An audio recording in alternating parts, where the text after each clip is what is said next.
ಪ್ರಾಸಿಕ್ಯೂಷನ್ಗೆ ಕ್ಯಾಬಿನೆಟ್ನಿಂದ ಉತ್ತರಿಸಿದ್ದೇವೆ, notice ವಾಪಸ್ ಪಡೆಯುವಂತೆ ನಿರ್ಧರಿಸಿದ್ದೇವೆ. Show cause notice ಬಗ್ಗೆ ಸಿಎಂ ಫಸ್ಟ್ ರಿಯಾಕ್ಷನ್ ಕೊಟ್ಟಿದ್ದಾರೆ. ಪ್ರಾಸಿಕ್ಯೂಷನ್ಗೆ ಕ್ಯಾಬಿನೆಟ್ನಿಂದ ನಾವು ಉತ್ತರವನ್ನ ಕೊಟ್ಟಿದ್ದೇವೆ ಅನ್ನೋ ಮಾತನ್ನ ಹೇಳಿದ್ದಾರೆ. ನೋಟಿಸ್ ವಾಪಸ್ ಪಡೆಯುವಂತೆ ನಿರ್ಧಾರ ಮಾಡಿದ್ದೇವೆ ಅಂತ ಹೇಳಿದ್ದಾರೆ. ಶೋಕಾಸ್ ನೋಟಿಸ್ ಕುರಿತಾಗಿ ಸಿಎಂ ಸಿದ್ದರಾಮಯ್ಯನವರು ಫಸ್ಟ್ ರಿಯಾಕ್ಷನ್ ಕೊಟ್ಟಿದ್ದಾರೆ. ಟಿಜೆ ಅಬ್ರಹಾಂ ವಿರುದ್ಧ ಕಿಡಿಕಾರಿದ್ದಾರೆ ಸಿದ್ದರಾಮಯ್ಯ. ಹೌದು, ನಿಜ ಆರೋಪ ಇದೆ, ಆದ್ರೆ ದೋಷಿ ಅಂತ ಆಗಿಲ್ಲ. ಸೊ ಇದು ಸರಿ ಅಲ್ಲ, ಇದು ಖಂಡನೀಯ ಅಂತೇಳಿ ಇದರ ಮೂಲಕ ನಾವು ಕಾನೂನಿನ ಮೂಲಕ ಏನೆಲ್ಲ ಕ್ರಮಗಳನ್ನು ತೆಗೆದುಕೊಳ್ಬಹುದು ಆ ನಿಟ್ಟಿನಲ್ಲಿ ಮುಂದುವರಿತೀವಿ ಅಂತ ಹೇಳಿದ್ದಾರೆ. ಶೋಕ ಎದುರ್ಕೊಂಡಿರ್ಬೇಕು ಅಂತ ಮೊದ್ಲು ಹೇಳ್ರಿ.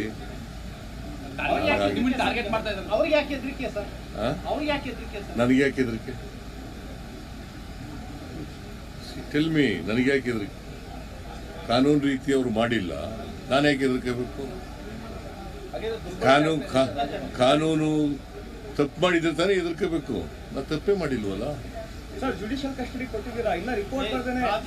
ತಾಳಪ್ಪ, ನನಗೆ ಯಾಕೆ ಹೆದರಿಕೆ? ಕಾನೂನು ರೀತಿ ಅವರು ಮಾಡಿಲ್ಲ, ನಾನು ಯಾಕೆ ಹೆದರ್ಕೋಬೇಕು? ಕಾನೂನು ತಪ್ಪು ಮಾಡಿದ್ರೆ ತಾನೇ ಹೆದರ್ಕೋಬೇಕು. ನಾ ತಪ್ಪೇ ಮಾಡಿಲ್ವಲ್ಲ.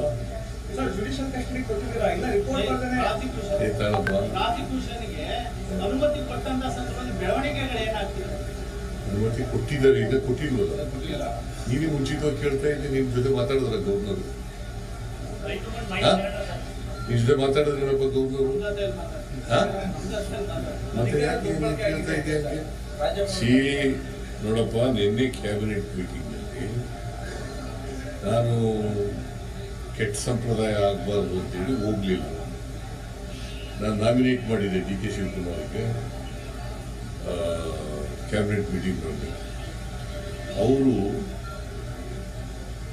ಶೋಕಾಸ್ ನೋಟಿಸ್ ಕೊಟ್ಟಿದ್ರಲ್ಲ, ಅದನ್ನು ಇಟ್ಕೊಂಡು ಚರ್ಚೆ ಮಾಡಿದ್ದಾರೆ. ಸುದೀರ್ಘವಾಗಿ ಚರ್ಚೆ ಮಾಡಿ ಅದು ಕಾನೂನು ಬಾಹಿರ ನೋಟಿಸ್ ಕೊಟ್ಟಿರ್ತಕ್ಕಂಥದ್ದು. ಅದಕ್ಕೋಸ್ಕರ ಆ ನೋಟಿಸ್ ಅನ್ನು ವಿಡ್ರಾ ಮಾಡಬೇಕು. ಮತ್ತೆ ಅಬ್ರಾಮ್ ಒಬ್ಬ ಅವನ ಆಂಟಿಸೈಡಸ್ ನೋಡಿದಾಗ ಅವನೊಬ್ಬ ಬ್ಲ್ಯಾಕ್ ಮೇಲರು.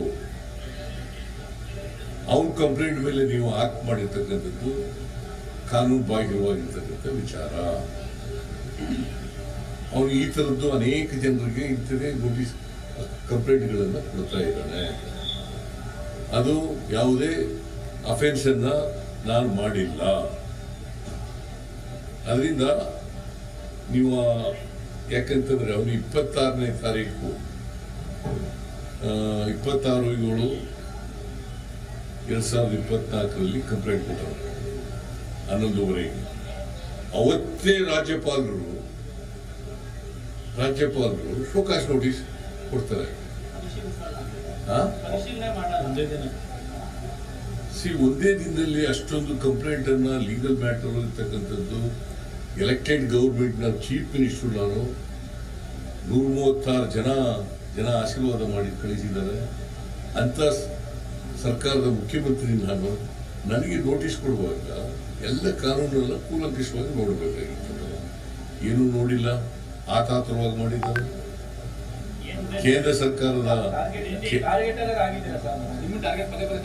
ಕೇಳಪ್ಪ, ಇಲ್ಲ 7 ಗಂಟೆ ನೀವೇ ಎಲ್ಲ ಕೇಳಿದ್ರೆ ಹೆಂಗೆ? ನಿಮ್ಗೆ ಕಾನೂನು ಗೊತ್ತಿದೆ, ಕಾನ್ಸ್ಟಿಟ್ಯೂಷನ್ ಗೊತ್ತಿದೆಯಾ? ಓದ್ಕೊಂಡಿದ್ದೀರಾ? ಮತ್ತೆ ಈಗ ಕುಲಂಕುಷ ನೋಡ್ಬೇಕಲ್ವಾ? ಅವತ್ತೇ ಕೊಡ್ತಾರೆ. ಆಮೇಲೆ 10 ಗಂಟೆಗೆ ನಮ್ಮ ಅತೀಕಿಗೆ ಫೋನ್ ಮಾಡಿ ಅವ್ರು ಯಾರೋ ಪ್ರಭುಶಂಕರ್ ಅಂತ ಅವರ special officer focus notice ready ಇದೆ, ತಗೋಬೇಕು ಅಂತ ಹೇಳ್ತಾರೆ. ಈಗ ರಾತ್ರಿ ಆಗಿದ್ರೆ ಈಗಾಗಲ್ಲ ಅಂತ ಹೇಳ್ತಾರೆ. ಆಮೇಲೆ ನಾಳೆ 2 ಗಂಟೆಗೆ ಕೊಡ್ತಾರೆ ಫೋಕಸ್ ನೋಟಿಸ್. ಅಷ್ಟೊಂದು ಆತುರವಾಗಿ ಕೊಟ್ಟಿದಾರಲ್ಲ. ಅದೇ ಜೊಲ್ಲೆ ಮೇಲೆ ಕಂಪ್ಲೇಂಟ್ ಇದೆ. ಜೊಲ್ಲೆ ಮುರುಗೇಶ್ ನಿರಾಣಿ ಮೇಲೆ ಕಂಪ್ಲೇಂಟ್ ಇದೆ. ಜನಾರ್ದನ್ ರೆಡ್ಡಿ ಮೇಲೆ ಕಂಪ್ಲೇಂಟ್ ಇದೆ. ಅವ್ರ ಮೇಲೆ ಏನು ಮಾಡಲ್ಲ. ವರ್ಷಗಟ್ಟಲೆ ಇದೆ, ಅವ್ರ ಮೇಲೆ ಯಾಕೆ ಮಾಡಲಿಲ್ಲ? ದಟ್ ಮೀನ್ಸ್ ಟು ಸೇ ಕೇಂದ್ರ ಸರ್ಕಾರ ರಾಜಭವನವನ್ನು ದುರ್ಬಳಕೆ ಮಾಡ್ಕೊಳ್ತಾ ಇದೆ. ಎಲೆಕ್ಟೆಡ್ ಗವರ್ಮೆಂಟ್ ಅನ್ನ ಡಿಸ್ಟೆಬಿಲೈಸ್ ಮಾಡಬೇಕು ಅಂತ ಹೊರಟಿದ್ದಾರೆ. ಸೊ ಅವ್ರು ಕೊಟ್ಟಿರ್ತಕ್ಕಂಥ ನೋಟಿಸು ಕಾನೂನುಬಾಹಿರವಾದದ್ದು.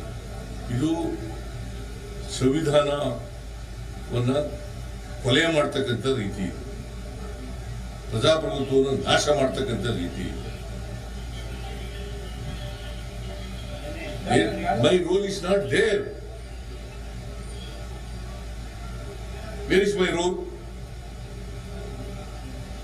ಹೇಳಿ ನೋಡೋಣ, ನಂದು ರೋಲ್ ಏನಿದೆ. ಏನೂ ಇಲ್ಲದೇನೆ ಅನಗತ್ಯವಾಗಿ ಇದು ಮಾಡ್ತಾ ಇದೆ. ಸೊ ಅದರಿಂದ ಅದಕ್ಕೆ ನಾವು ಶೋಕಾಸ್ ನೋಟಿಸ್ ಕೊಟ್ಟಿರ್ತಕ್ಕಂಥದ್ದು ಕಾನೂನು ಬಾಹಿರವಾಗಿದೆ, ಸಂವಿಧಾನಕ್ಕೆ ವಿರುದ್ಧವಾಗಿದೆ. ಅದಕ್ಕೋಸ್ಕರವಾಗಿ ಇದನ್ನ ಎಲೆಕ್ಟೆಡ್ ಗವರ್ಮೆಂಟ್ ಅನ್ನ ನೀವು ಅವರ ಕೈಗೊಂಬೆ ರೀತಿ ಕೆಲಸ ಮಾಡ್ತಾ ಇದ್ದೀರಿ. ಸೆಂಟ್ರಲ್ ಗವರ್ಮೆಂಟ್ ಕೈಗೊಂಬೆ ರೀತಿ ಕೆಲಸ ಮಾಡ್ತಾ ಇದ್ದೀರಿ. ಇದನ್ನ ವಾಪಸ್ ತಗೋಬೇಕು. ಯಾಕಂತಂದ್ರೆ ಚೀಫ್ ಮಿನಿಸ್ಟರ್ಗೆ ಅಡ್ವೈಸ್ ಮಾಡೋರು ಯಾರು? ಅಲ್ಲ, ಗವರ್ನರ್ಗೆ ಅಡ್ವೈಸ್ ಮಾಡೋರು ಯಾರು? Council of ministers. ನಾವು ಅಡ್ವೈಸ್ ಮಾಡಿದೀವ? ನಮಗೆ ಕೇಳಿದಾರ? ಆಮೇಲೆ ಮುಖ್ಯ ಕಾರ್ಯದರ್ಶಿಗಳು ಪತ್ರ ಬರೆದಿದ್ದಾರೆ ಡೀಟೈಲ್ ಆಗಿ. ಅವತ್ತೇ 26ನೇ ತಾರೀಕು 6:30 ಕೊಟ್ಟಿದ್ದಾರೆ. ಅದು ನೋಡಿಲ್ಲ.